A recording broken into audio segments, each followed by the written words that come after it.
Ladies and gentlemen, welcome to our very exciting Nikken Pulse call tonight. It's been a while since we've done Nikken Pulse, and normally it's just William and I. Hi, William. Todd, you're muted out right now.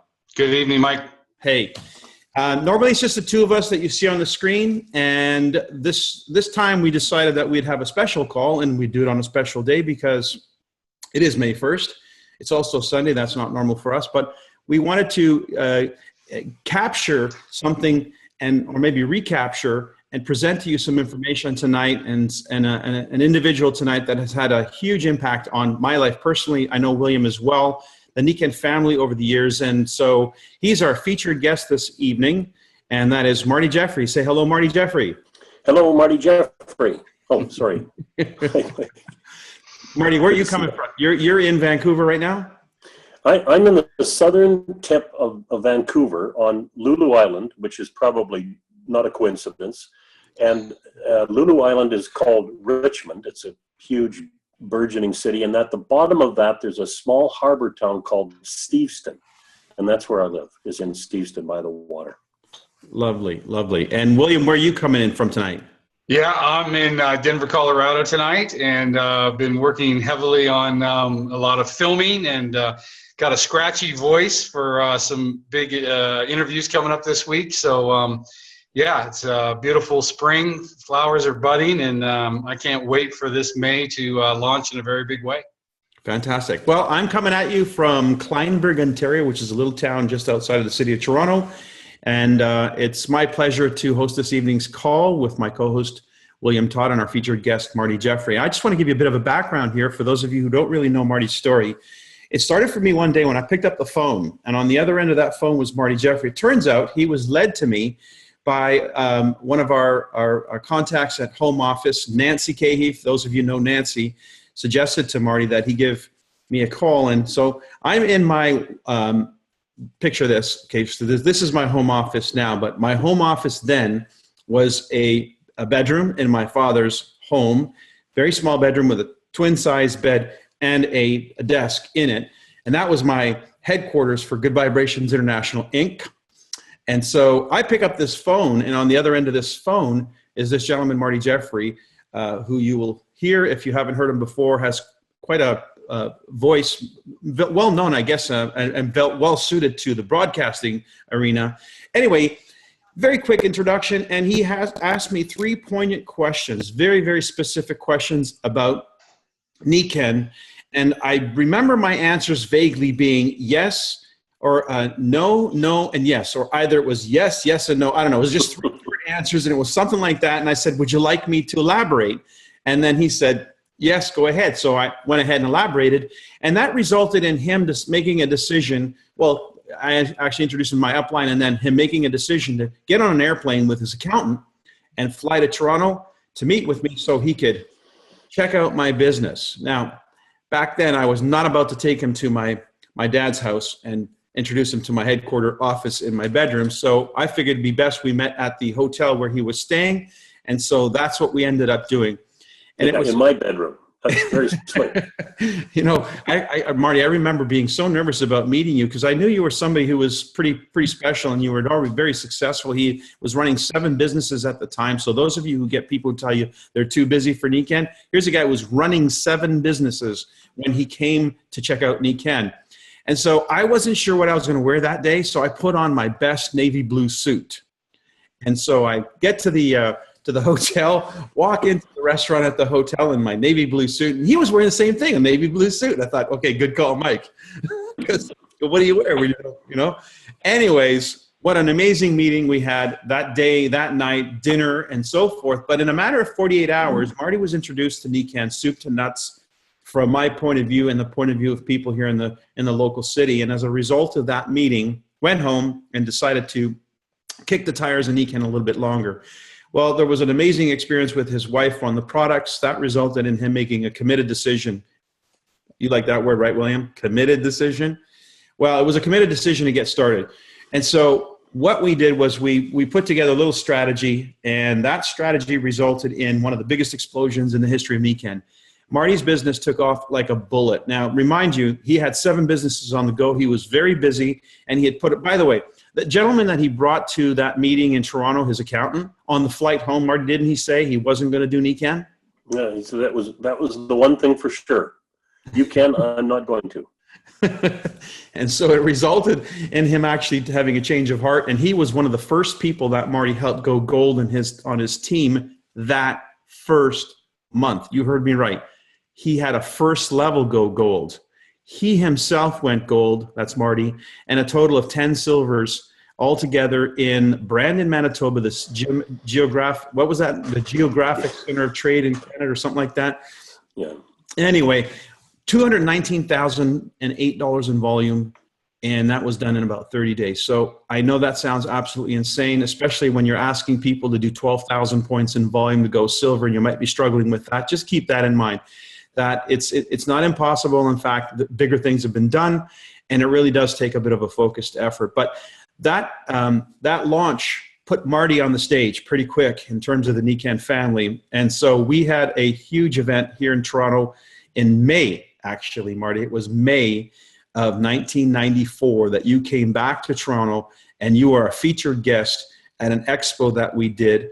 And I have to tell you, we recorded that cassette. I still have a copy called Wellness Preview with Marty Jeffery. That cassette sold, I don't know how many hundreds of thousands of copies.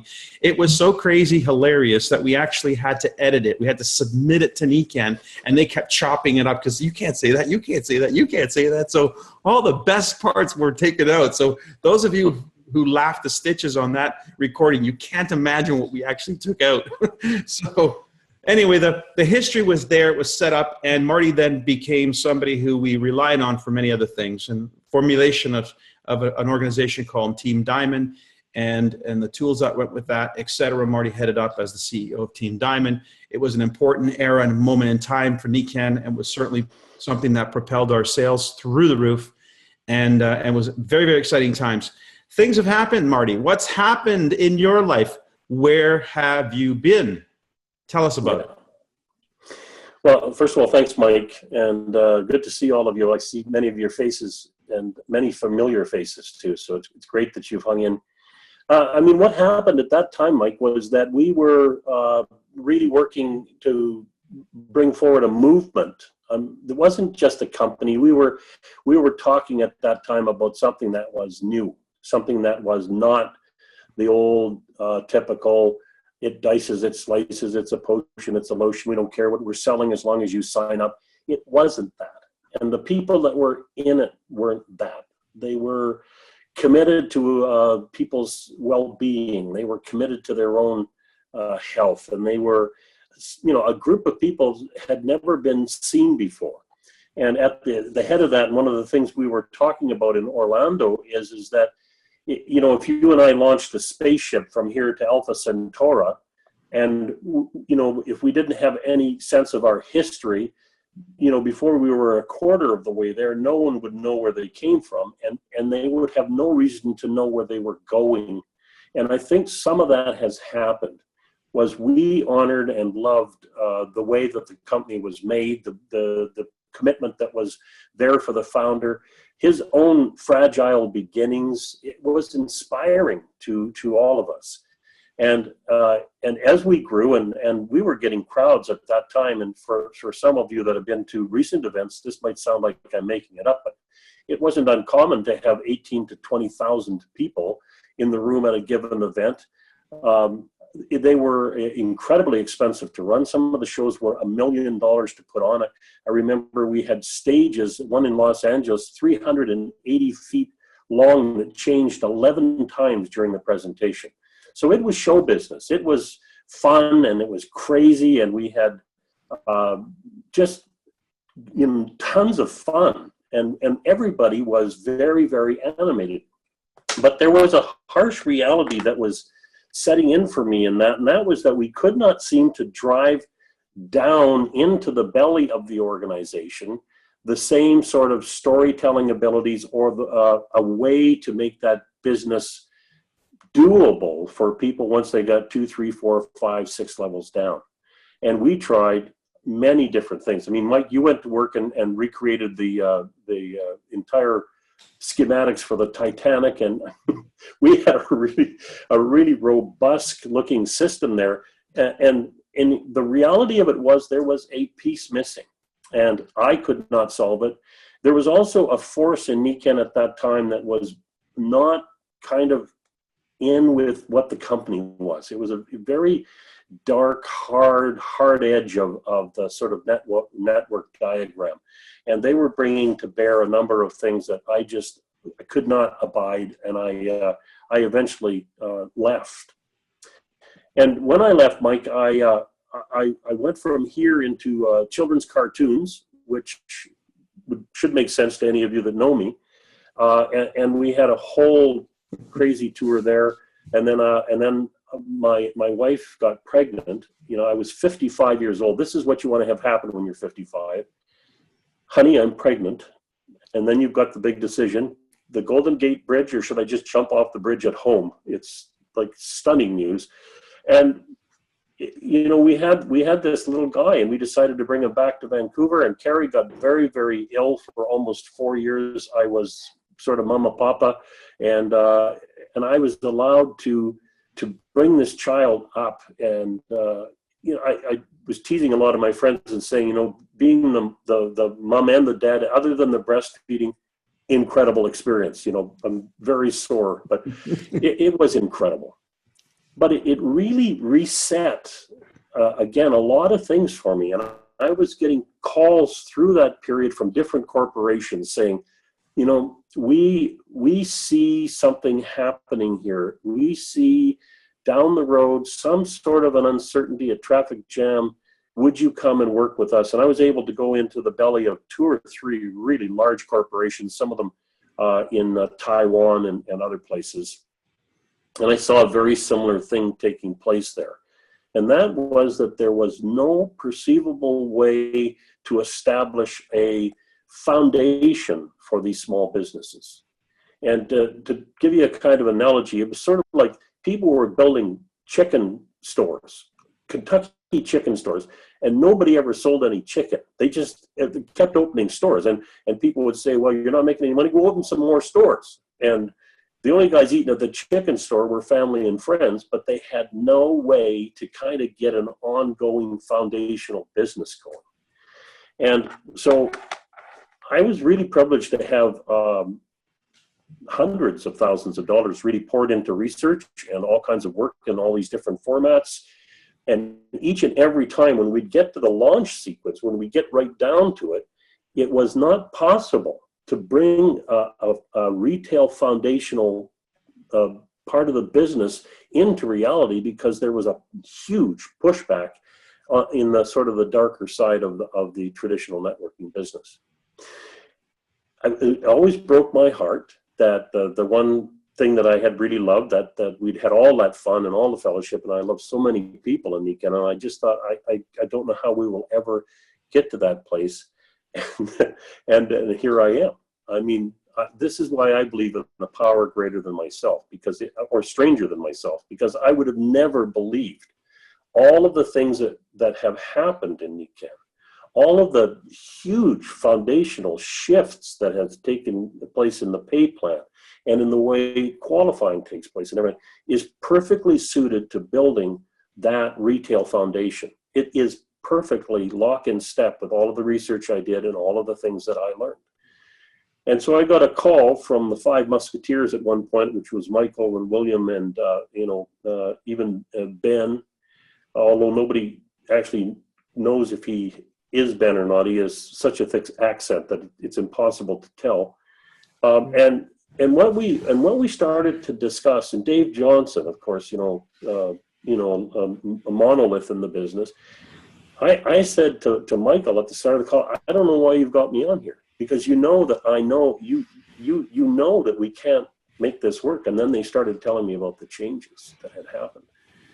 And then I I heard William Todd, and I thought, like, what has happened to him? He has changed so, like the core of him has changed so much, because he was running the edge of the dark side. I don't care what anybody says. He was kind of in it and out of it and in it and out of it. And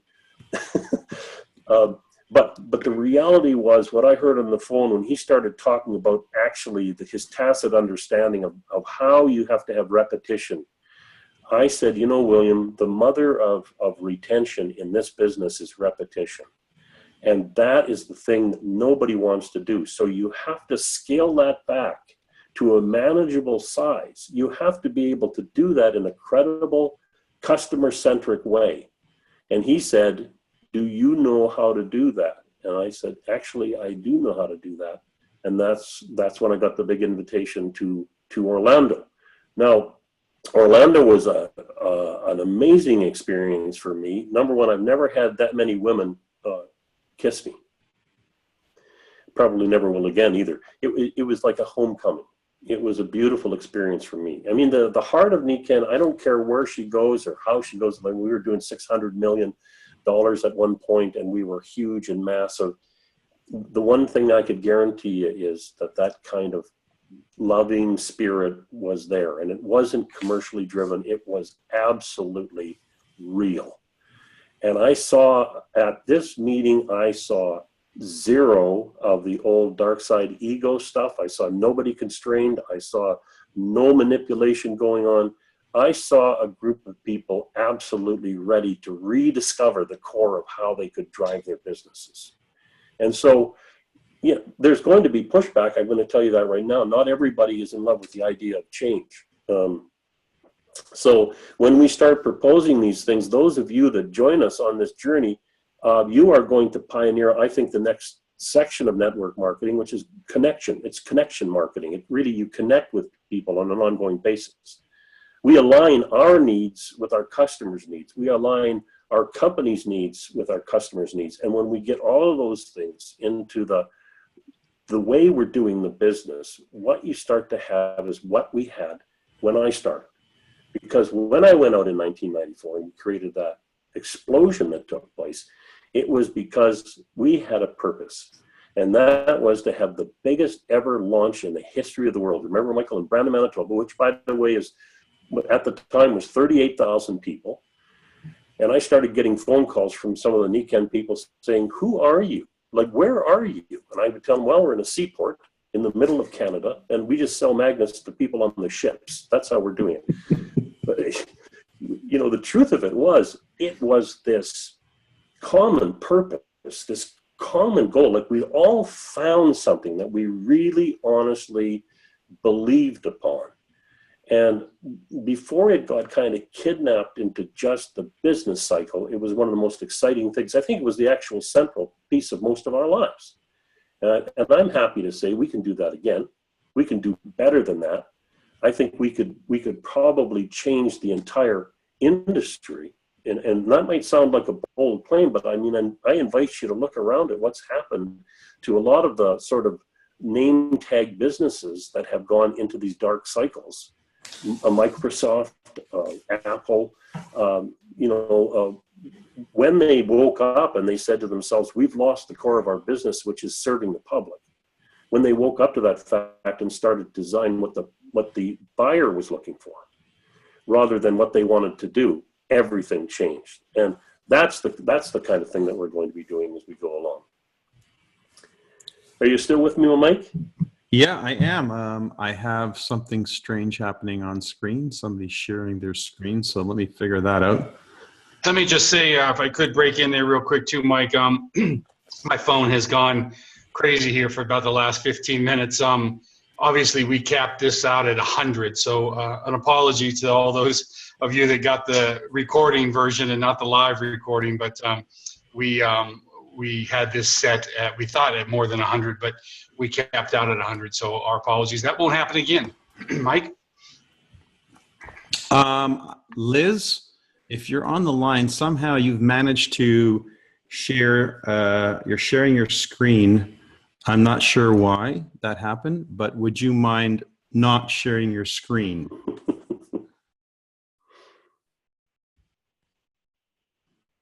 Probably would want to know how to stop sharing my screen. I'm Liz. Please stop sharing your screen. However that works. I think she came in as a host. That's really weird because I'm not even sure how that was possible. I kind of made some presets in the background to make sure that didn't happen. So I'm still showing up as host, and I can't find Liz on the screen here. But William, why don't you, while I play around back here, Okay. why don't you pick up on that? Yeah, well, I was just going to mention, Marty. There we go. Yeah, what you had just spoke about is actually what I've been feeling for some time. Like I think it was you, Mike, or Marty, that told the story of Apple when Steve Jobs came back in. What was really happening with the company, and just a couple, change this, change that, and all of a sudden, back to number one in the world. And I really believe when you look at what's happening on social media, I'm not big on social media. However, my wife is. She does a fantastic job for all of my postings. But if you just look recently, Ariana Huffington writing The Sleep Revolution, that has gotten enormous legs. We had Woody Harrelson yesterday talking about taking responsibility in the area of self-care. Everywhere we turn right now, it points to Nikken. And so, as I said last year, these changes were going to be enormous, and they were for a lot of people. Some people couldn't even deal with the changes. And I made a prediction there that it was going to take about 90 days to 6 months to let the dust settle.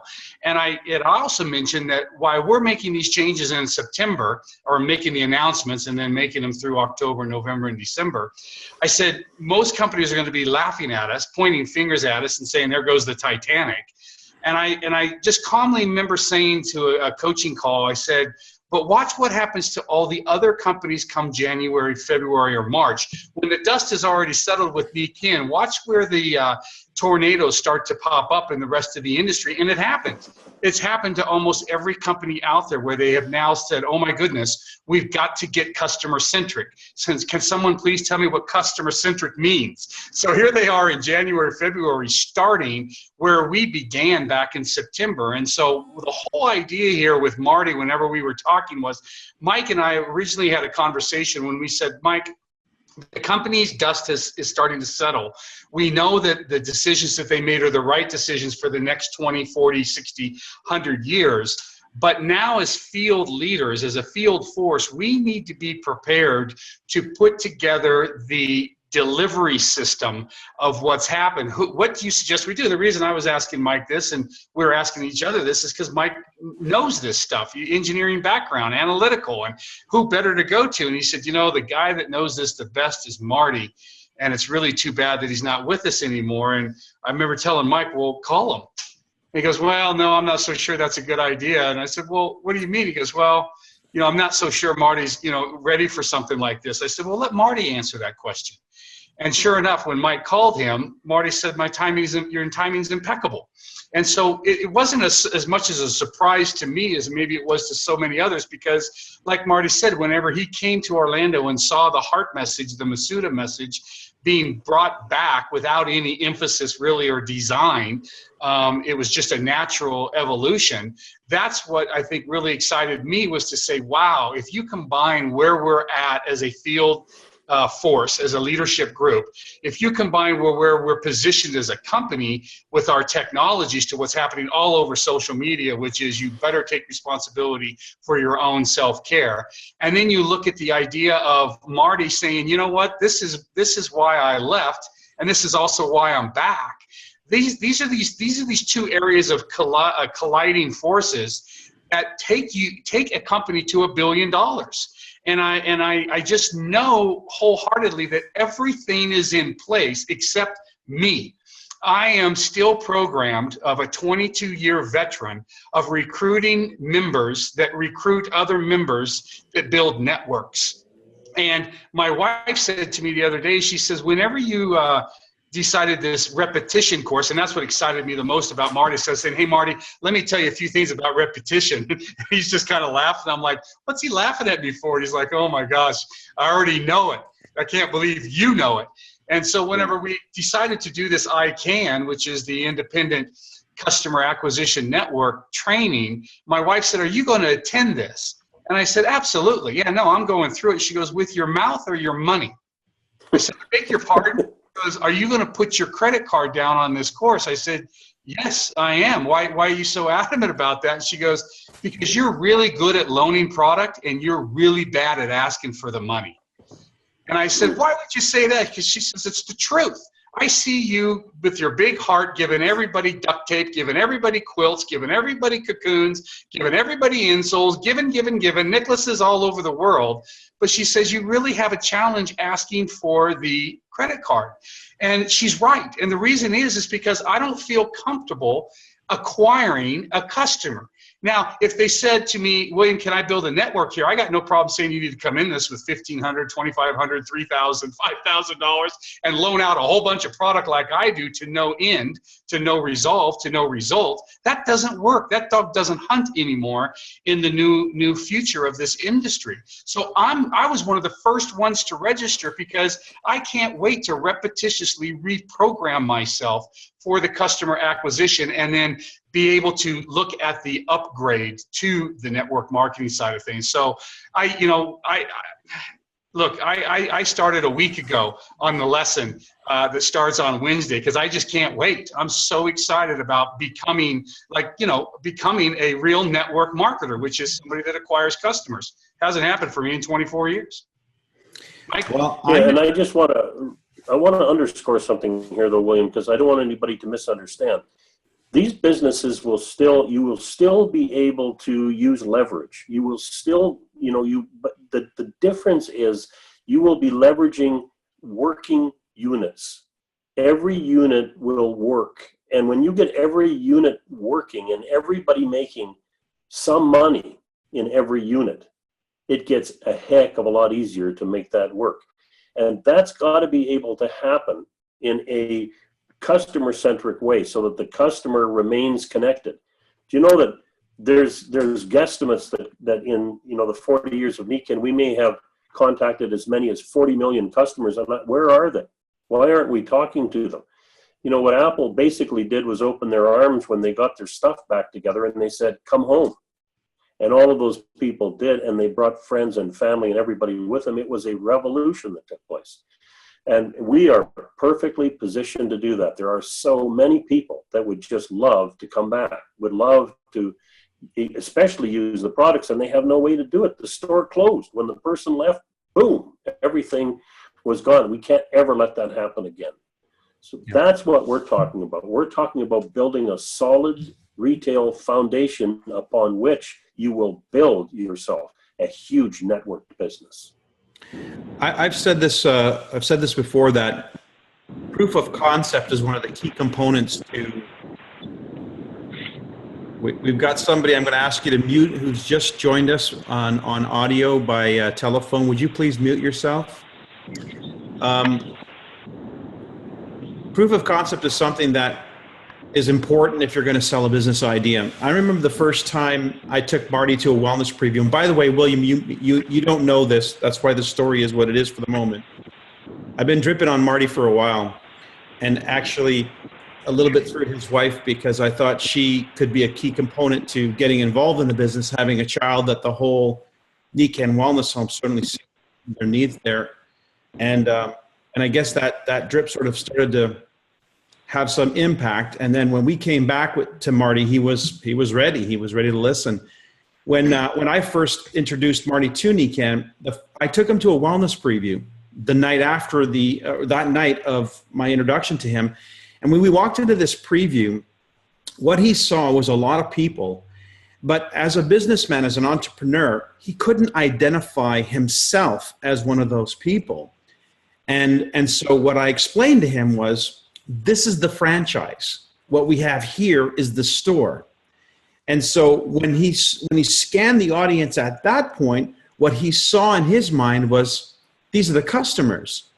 And so he looked at how the franchise was operating. He saw the presenters, the presentation, et cetera, people getting up. Remember that guy with the button on his head, Marty? Asked me about it, I think he said. And what he saw a storefront. He saw a business operating. And then he could imagine franchising, because he had a franchise background. He did franchising across Canada. So he could see how this could be a franchise concept where you could create multiples of this. And that was really important for him to identify himself as an entrepreneur in the Nikken world. Well, our model has changed so much from the day when we would bring somebody to a wellness preview that now it's most of the business is done one-on-one. Most of the business is done online. It's done everywhere. And so congregating in hotels and so forth is really not where it's happening. It's sort of back migrated into the home and into the coffee shops. And so you can't really present that storefront per se. But the idea is still relevant.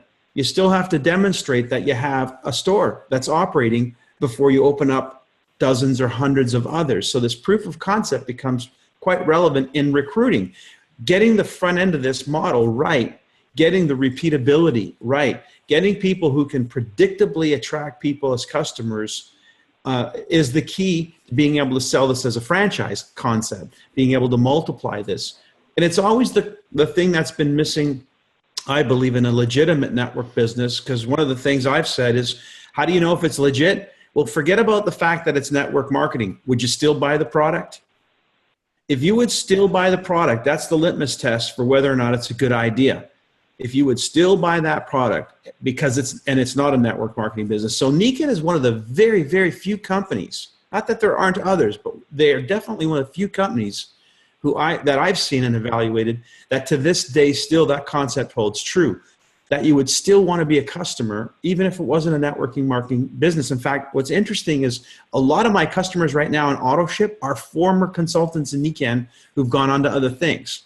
So that's proof to me that they're out there, and there's 40 million of them out there, plus how many more that haven't even heard the words Nikken mentioned. So if we address that audience and empower people who are in this as a business to address that audience, then it's going to be a windfall for everybody who participates in it as a business. And so when this problem arose, I felt very, very compelled that what we needed was somebody who had an understanding of Nikken, its history, that thing that's that intangible that makes Nikken so special. You have to have somebody who understands that at a very, very deep level, while at the same time has an outside marketing background, who's gone on to other things and hasn't been restricted to or limited to the precepts of Nikken, so that they could bring the marriage of those two ideas. And the only person I felt comfortable enough and knew well enough that had a handle of this was Marty. So that's kind of where we're at. And Marty, it's just great having you around. It's just great to have you in the conversation, and I look forward to many of them. And I'm sure all the people listening and watching in playback. Make me laugh, Marty. Make me laugh. By the way, those of you who are in Orlando, you got a belly full, didn't you? Yeah, that's I mean, the reality is, Michael, that not only has the market shifted in terms of networking. The model has shifted because there is now a really effective way to communicate. We're doing it right now. The whole notion around ordering has shifted. Amazon.com outsells Walmart now, brick and mortar places. Amazon.com, I don't know if they've made $1 yet. They are doing billions and billions of dollars every year, and their only objective is customer service. That's how they have predicated everything that they're doing. So if you want to see proof of concept in the things that I'm talking about, look there. That's where we can reach. The big shame of Nikken is not whether or not the products are efficacious. They are. It's the ignorance of people that these products even exist. They don't know. Shame on us. So we can now, with a storefront and the way that I will show you how these customer rings work and so on. This will spread much more quickly because there's not, here's your French fries, here's your franchise, all of that sort of notion around the fact that you have to drink the Kool-Aid and sing Kumbaya and do all the stuff we're doing. No, you do not. Here, this will help you breathe better. This will help you live better. This will help you sleep better. And then as that movement gains, as our brand gains its rightful place, your business will become more and more valuable, as it should. That's what we're doing. So I hope you'll join me. You're all going to be, every single person that takes this on, you're going to be pioneering something that just is dying to be born. We're not looking for people that don't want us. We're looking for people that are looking for us. We aren't looking for people that think that any sort of alternative health product is nutty. We're looking for the nuts that are looking for the alternative health products. We're looking for people who are awake and alert, spiritually centered, and ready to make a change in the world. That's what we're doing. Now we've got to get that platform so we can deliver on the promise that's always been in this business. That, to me, I don't know how many friends say to me, "What happened to you?" I said, "I'm really excited again." Because I was walking dead for about 3 or 4 years. I just, I was just disinterested. And now I can see we can do this together. We can do this. And that's exciting. It won't be any one guy. It won't be me. It will be a collective of all of us putting our shoulder to the wheel in this thing. And man, who wouldn't want to be part of that kind of a change? I do. Wow. Well, guys, on that note, we're 37 minutes into the call, so I think we could probably wrap it up. William, you have a few wrap up? Well, wait, how does anybody participate in this? We've talked about it, but we haven't given them any instruction. Yeah, so there was a little bit of confusion. We had originally started this idea that this ICANN coaching would be just to the graduates of my basic course, and that didn't work out too well because nobody cared. So it got blasted to everybody. So those of you that haven't heard on how to register it, right now it's on my platform at thementorinme.com, thementorinme.com. Scroll all the way to the bottom of the 90-day coaching, and you'll see my basic coaching. The one below that is Marty's ICANN coaching. If you have not been through my coaching, a bunch of my graduates yesterday volunteered to take anybody through that wants to go through that at no charge, which is just huge because they the whole purpose of the Mentor in Me is to bring out the mentor in you. The whole idea of ICANN is the same thing. This isn't a course that's going to be going on forever. This is a course that at the end of it, you'll have a deliverable that you can use, but more importantly, you can go mentor your new customers, your new upgrades. You can be the mentor. So it's not something that will run constantly. It's just a one-time thing, but it's thementorinme.com. Scroll all the way down, 90-day coaching. You'll see my basic coaching. Don't press that one. Press the one that's Marty, which is ICANN. And that starts Wednesday, this Wednesday at 4:30 Pacific, 7:30 Eastern. The cutoff to register is a week from Tuesday at noon Eastern. The reason that we give it a week is because we spend a week on it, one lesson to get us all in the same vibration with our attitude. So as we're all reading the same lesson repetitiously 5 times a day for the first 7 days, you can add people onto that. But at noon Eastern on the 11th, nobody joins. It's closed because once the train leaves the station, you can't get back on it. Mike? Fantastic. Well, I'm just happy to be a part of this new phase in Nikken. I mean, it's been something that I've, again, a little bit of history, if you don't mind. I remember when Marty and I first got things going, and I've learned so much from his publishing background, his business background, and we'd drive those long nights going from one city to the other in that black Cadillac of yours, Marty, with the northern lights off on the side of those highways. By the way, in Canada, it's pretty flat in the prairies, so you can see for hours, miles, and it was just gorgeous. And we'd have a lot of conversations and sing Mariah Carey and do some funny things, but. What I remember was the idea, the notion of customers. We'd have those conversations, and that was in 1994, 95.